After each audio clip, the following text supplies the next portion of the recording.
Hi guys, it's Emma here from California Closets Vancouver, and we're back at the Burnaby showroom so I can show you some tips and tricks on how to measure your closet. The most important part of taking good measurements is having a good tape measure. That means you should be able to span it for a number of feet without it breaking.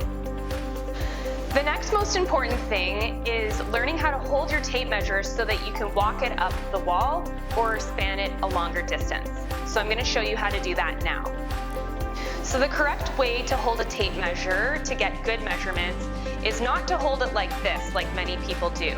Instead, rotate it 90 degrees and have your fingers over top of the flat part at the bottom so that you can reach the tape measure with your index finger. So now that you know how to hold the tape measure correctly, I'm going to show you how to walk it up the wall. The first step is to pull and bend. That way, your thumb and your index finger are holding the tape measure at this end, and your left hand is holding the tape measure at this end. Now that you have your tape measure bent, you will be able to use your thumb and index finger from your other hand to pull the tape measure out like so. So as you continue to pull the tape, let the left-hand side go and pull. That way you can get more length and more height towards the ceiling. Now we can try our new measuring skills out on a ceiling height measurement. Take a look.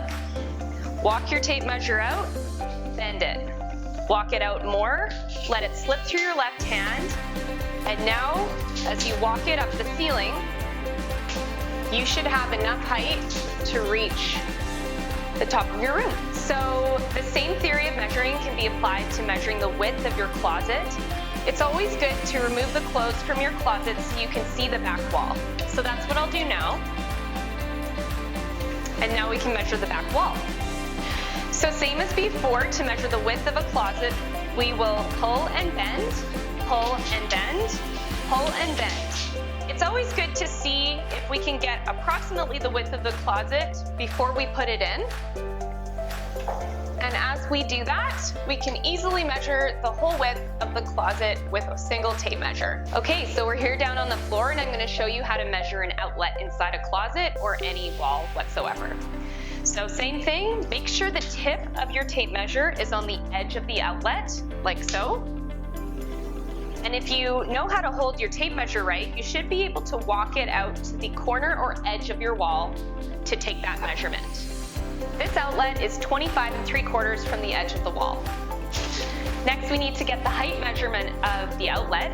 So put your tape measure on the floor and measure how many inches from the floor to the bottom of the outlet, in which case this is 10 3/4 of an inch.